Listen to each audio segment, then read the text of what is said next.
Easiest way visit के जरिए आना है, इजीएस्ट वे, क्योंकि इसमें आइल्स की रिक्वायरमेंट नहीं है, नहीं होती। इसमें आपकी एजुकेशन की रिक्वायरमेंट नहीं है, आपको इंग्लिश नहीं भी आती तो भी आप आ सकते हैं, आप पढ़े लिखे नहीं भी हैं तो भी आप आ सकते हैं। विजिट वीजा के बेनिफिट्स क्या हैं? विजिट वीजा का बेनिफिट यह है कि यहां पे आके आप 28 फरवरी 2025 तक अपने विजिट वीजा को कन्वर्ट करवा सकते हैं work permit. Very good news. ये इमिग्रेंट्स की जन्नत है, आराम से आ सकते हैं, इसमें किसी किस्म की कोई वो प्रॉब्लम नहीं है। 100 में से कोई एक बंदा जो है ना वो ठीक होता है। आखिरी ऑप्शन आपके पास बचती है विजिटर वीजा। एक तो हमारे पास इंफॉर्मेशन नहीं है और दूसरा हम जल्दी में बड़े होते हैं। बहुत सारे लोग अब एजेंटों के बगैर आ रहे हैं कनाडा, अब हर बंदे को ले रहा है, हर पाकिस्तानी को ले रहा है, हर इंडियन। पंजाब में भी ये था। बिस्मिल्लाहिर्रहमानिर्रहीम, अस्सलाम वालेकुम फ्रेंड, कैसे जी आप? उम्मीद करता हूँ आप सब खैरियत से होंगे जी। तो आज हमारे साथ बड़े प्यारे गेस्ट हैं जी, आप जिनको गाय बगैर यूट्यूब के ऊपर और टिकटॉक के ऊपर, फेसबुक के ऊपर देखते होंगे जी। वन एंड ओनली, किसी तारुफ के मुताबिक जी, ये है जनाब हमारे अजमल भाई। अस्सलाम वालेकुम जी अजमल भाई, कैसे हैं आप? ठीक ठाक हैं? वालेकुम अस्सलाम। बहुत बहुत शुक्रिया अमीन कुरैशी साहब, आपने मौका दिया मुझे बोलने का और यहाँ पे बुलाया, मैं आपका शुक्रगुजार हूँ। Sir thank you very much कि आपने टाइम निकाला जी। तो काफी भाइयों के कमेंट्स आते हैं आपके, माशाल्लाह व्यूज देखें, आपका चैनल माशाल्लाह ब्लास्ट कर रहा है और अल्लाह ताला से दुआ है जी कि अल्लाह ताला आपकी जो मेहनत है इसमें इसका ज्यादा से ज्यादा फल दे, क्योंकि वो कहते हैं ना जी कि जो बंदा मेहनत करता है वो हमेशा टॉप पे होता है। तो अल्हम्दुलिल्लाह आपके व्यूज बहुत अच्छे आ रहे हैं और मैं भी आपके पीछे पीछे लगूं, क्योंकि मैं पिछले दिनों कुछ स्लो डाउन हो गया था, लेकिन आपने मोटिवेट किया तो मैं भी अब प्रॉपर जो है ना वीडियो वगैरह अपलोड करूं, ताकि हमारे जो पाकिस्तान के अंदर, इंडिया के अंदर जो बहन भाई बैठे हुए हैं, कनाडा आने का प्लान कर रहे हैं, उनको फायदा हो सके, इन्फॉर्मेशन मिल सके। ठीक है जी, हम कोई पेड कंसल्टेंट नहीं है, हम फ्री ऑफ कॉस्ट फीस बिल्लाह ये शेयर करते हैं। तो अजमल भाई, एक क्वेश्चन होता है जी लोगों का कि कनाडा कैसे आया जाए। तो मैंने कहा चले आपको मैं लेता हूँ वीडियो के ऊपर, तो आप थोड़ा सा ब्रीफ करेंगे। आप, मुझे पता है आपके चैनल पे वीडियोस भी हैं, लेकिन मैं चाह रहा था कि आप मेरे चैनल के थ्रू भी ना लोगों को थोड़ा सा प्रॉपर गाइड करें, ताकि जो लोग प्लान कर रहे हैं आने का या जिन लोगों के वीजा वगैरह रिजेक्ट हो रहे हैं, आप शॉर्टकट बताएं कि कनाडा कैसे आ जाए। Over to you sir. जी, बेसिकली कनाडा एक इमिग्रेंट फ्रेंडली कंट्री है। ये इमिग्रेंट्स की जन्नत है। यहाँ पे जो लोकल्स हैं वो तकरीबन 5-7% से ज्यादा नहीं है, बाकी सारे आउटसाइडर्स हैं, सारे इमिग्रेंट्स हैं, सारे किसी न किसी प्रोग्राम के तहत आए हुए हैं। कनाडा के बेसिकली 4 प्रोग्राम्स हैं। एक है एक्सप्रेस एंट्री, पहला जो एक्सप्रेस एंट्री है जिससे यानी कि आया जा सकता है, हमारे लोग आ सकते हैं। जो पढ़े लिखे लोग हैं, अच्छे पढ़े लिखे हैं, जो इंग्लिश के बैंड अच्छे ले सकते हैं, जॉब कर रहे हैं और जिनकी उम्र कम है, उनको तो मैं गुजारिश करूंगा, खासकर जो पीएचडी या एमएस लेवल के लोग हैं, वो एक्सप्रेस एंट्री को टारगेट करें। आराम से आ सकते हैं, इसमें किसी किस्म की कोई वो प्रॉब्लम नहीं है। canada.ca पर जाएं और इसके जरिए आए। दूसरे नंबर पे आता है वर्क परमिट। वर्क परमिट पे, अच्छा, जो एक्सप्रेस एंट्री है उसमें प्रॉब्लम क्या आता है? आइल्स में फंसते हैं हमारे लोग, आइल्स नहीं कर पाते, या जिस टाइम वो अप्लाई करना चाह रहे होते हैं तो उस टाइम एज उनकी थोड़ी सी ज्यादा हो चुकी होती है, 35+, फिर उनके नंबर्स उसमें एज के नंबर कम होते हैं तो वो एक्सप्रेस एंट्री में फंस जाते हैं। वो अब आ जाते हैं वर्क एक्सपीरियंस की, वर्क परमिट की तरफ। वर्क परमिट में सर प्रॉब्लम ये है कि 99% स्कैम है। कोई 100 में से कोई एक बंदा जो है ना वो ठीक होता है, लेकिन आप उस पर कैसे ट्रस्ट करें? और उसमें फिर पैसे मांगे जाते हैं, काफी वो किया जाता है, काफी सारे इश्यूज आते हैं उसमें, जिस पे यानी कि मेन काम जो है ना वो फ्रॉडिया वो करता है, फ्रॉड होते हैं, स्कैम्स होते हैं। हमारे लोग नहीं पहुंच पाते क्योंकि वर्क परमिट में उनकी एक्सेस नहीं होती, उनको रिज्यूमेस का नहीं पता होता, रिज्यूमेस कैसे बनाने हैं, जॉब हंट कैसे करनी है, इन सारी चीजों में वो मार खा जाते हैं और अल्टीमेटली वो फंसते हैं स्कैमर्स के हाथ और अपना पैसा गंवा देते हैं। तीसरे नंबर पे आ जाए, तीसरे नंबर पे आ जाता है स्टडी परमिट।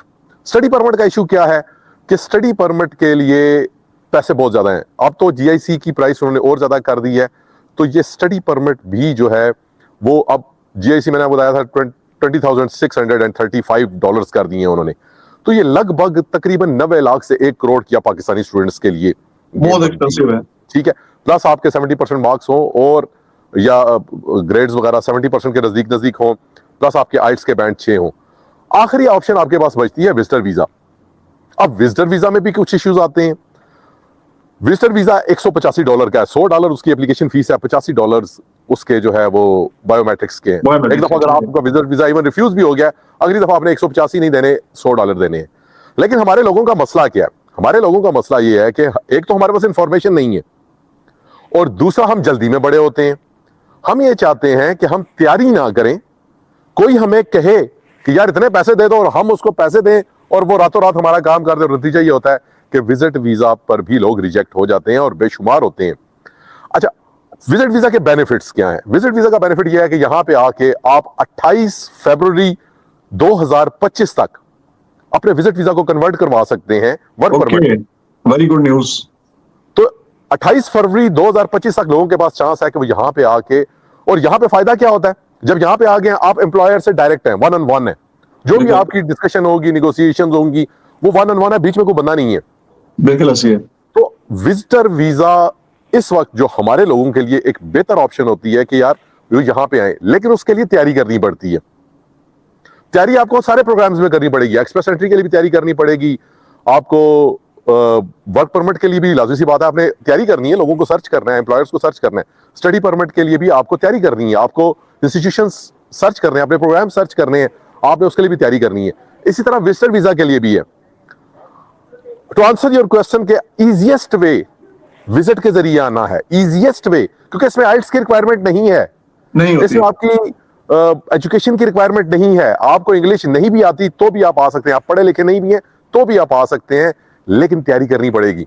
और इसमें तैयारी क्या है, आपके पास पैसे होने चाहिए। अगर आपके पास पैसे नहीं है तो कनाडा आपको वीजा नहीं देगा। वो गोरे साबित नहीं कहते हैं कि मनी इज द की। बिल्कुल बिल्कुल लाजिम बात है। वो आप आएंगे, आप यहाँ पे इन्वेस्ट करेंगे, आप को खाएं पिएंगे, को रहेंगे, को ट्रांसपोर्टेशन यूज करेंगे, को गिफ्ट लेंगे, उसे नजर आता है कि यार हमारी इकोनॉमी में पैसा आएगा, तो वो विजिटर वीजा देना चाहता है, देता है, लेकिन उन लोगों को जिन लोगों के पास पैसे होते हैं। ये बिल्कुल वही मिसाल है अमीन भाई, बैंक उसको कर्जा देता है जिसको कर्जे की जरूरत नहीं होती। ऐसे ही है। इसी तरह अच्छे ममालिक, ये कनाडा की बात नहीं है, अमेरिका की भी यही बात है, ये यूके की भी यही बात है, ऑस्ट्रेलिया की भी यही बात है, न्यूजीलैंड और शेंजन सारे कंट्रीज की यही बात है कि ये उसको वीजा देते हैं जिसको वीजे की जरूरत नहीं है। बिल्कुल ऐसी है। इनको जिनके बारे में इनको लगता है कि ये आएंगे, खाए पिएंगे, रहेंगे, वापस चले जाएंगे। हमारे लोगों को ये समझ नहीं आती। हम लोग शॉर्टकट में रहते हैं, हम कहते हैं यार कोई कर दे, कोई मेरा फलाना काम भी कर दे, सारे काम कर दे, मुझे कुछ ना करना पड़े।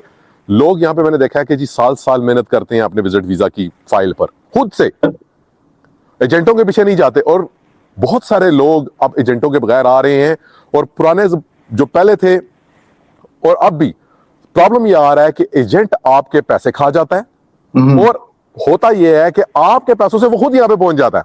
ऐसे ही है, मैंने देखा वही रहता है। तो टू आंसर योर क्वेश्चन के सर, ये 4 प्रोसेस हैं और इनमें से सबसे इजीएस्ट विजिट वीजा है। ठीक है। आप अज्वल भाई ये बताएं कि कुछ लोग मैंने काफी कंटेंट क्रिएटर्स की वीडियो भी देखी जी, जैसे पिछले दिनों ये रूमर्स बड़ी फैली थी जहाँ के नो स्टेटमेंट रिक्वायर्ड, इसके ऊपर थोड़ी सी रोशनी डालेंगे। कुछ भाइयों के मैसेज भी आ रहे थे कि स्टेटमेंट नहीं है मेरे पास फंड्स नहीं है, तो ये क्या कहानी है? मतलब कनाडा बगैर स्टेटमेंट के वीजा दे सकता है, देता है? सर बात ये है कि मैंने जैसे कि बताया कि हमारे पास इंफॉर्मेशन की कमी है, और कनाडा से भी इंफॉर्मेशन अब उस तरह की नहीं निकलती, यानी कि ऑथेंटिक इंफॉर्मेशन जो है ना वो देने वाले लोगों की तादाद बड़ी कम है। अब बीच में आ जाते हैं स्कैमर और एजेंट। अब उन्होंने कहीं से तो फायदा उठाना है ना, वो कोई भी हल्की सी कोई न्यूज कहीं से किसी तरह की निकलती है। देखें मिसाल के तौर पे कुछ लोगों के वीजे लगे थे फरवरी मार्च 2023 में, इस वजह से वीजे लगे थे क्योंकि बैकलॉग था, 2-3 साल के वीजे इकट्ठे हुए थे, उन्होंने तेजी से प्रोसेस किया, उसमें कुछ लोगों के वीजे लग गए। उन्होंने कहा जी कि बैंक स्टेटमेंट खत्म हो गई है। ठीक है, अब बैंक स्टेटमेंट खत्म होने का लोगों को क्या फायदा हुआ और उनको क्या फायदा हुआ? लोगों का फायदा यह हुआ कि लोगों ने, हर बंदे ने यह समझा कि यार कनाडा अब इनवाइट कर रहा है। हर बंदे ने, मेरे अपने करीबी रिश्तेदारों ने कहा जी कि आपको नहीं पता कनाडा अब हर बंदे को ले रहा है, हर पाकिस्तानी को ले रहा है, हर इंडियन पंजाब में भी ये था, हर बंदे को ले रहा है। स्टेटमेंट खत्म हो गई है, 179 भी रिमूव हो गया, हर बंदे ने अप्लाई करना शुरू कर दिया। इन एजेंटों का फायदा यह हुआ कि 3-3 किलोमीटर लंबी, इस्लामाबाद में एक एजेंट है, बहुत बड़ा नाम है उसका, मैं नाम नहीं लेना चाहता, 3-3 किलोमीटर लंबी लाइन लगी उसके ऑफिस के बाहर। अगर अंदाजा लगाए ना सर कि 3 लाख रुपया भी एक बंदे ने दिया है, तो उसकी तो आने वाली 7 नस्लें तर गई ना, उसकी तारी है, उसकी 7 नस्लें तर गई। जबकि हाईएस्ट जो वीजे लगे हैं ना सर पाकिस्तानियों के, वो 6200 है, मैंने स्टैटिस्टिक्स शेयर किए हुए हैं। जी। अच्छा, हुआ क्या, सारे लोगों ने अप्लाई करना शुरू कर दिया, हर मोहल्ले, हर खानदान, हर घर से लोगों ने अप्लाई करना शुरू कर दिया। यार $185 है और कनाडा वीजा फ्री दे रहा है। नतीजा ये हुआ कि रिजेक्शन इतनी ज्यादा हुई कि अब लोग मायूस होकर बैठे हैं। ये एजेंटों की सिर्फ गलत बातें थी, इसका हकीकत से कतन कोई ताल्लुक नहीं था। वो कल भी स्टेटमेंट्स ले रहे थे, वो आज भी ले रहे हैं, वो कल भी लेते रहेंगे, क्योंकि ये उसकी बिल्कुल। प्री रिक्विजिट है, उसका बेसिक क्राइटेरिया है कि आपके पास पैसे होंगे तो आप कनाडा आएंगे, पैसे नहीं है तो कनाडा आपको वीजा नहीं देता। बिल्कुल ऐसी बात है। तो ठीक है व्यूवर्स, ये थी जनाब आज की वीडियो। तो अजमल भाई थैंक यू सो मच जी कि आपने इसके ऊपर रोशनी डाली। तो जो भाई अजमल भाई के चैनल के ऊपर जाके विजिट करना चाहते हैं, माशाल्लाह बहुत अच्छा कंटेंट बनाते हैं, और मुझे उम्मीद है काफी भाइयों ने सब्सक्राइब भी किया होगा। नहीं किया तो लाजमी करें जी। ठीक है जी, तो मिलते हैं आपको नेक्स्ट वीडियो के अंदर जी। अस्सलाम वालेकुम।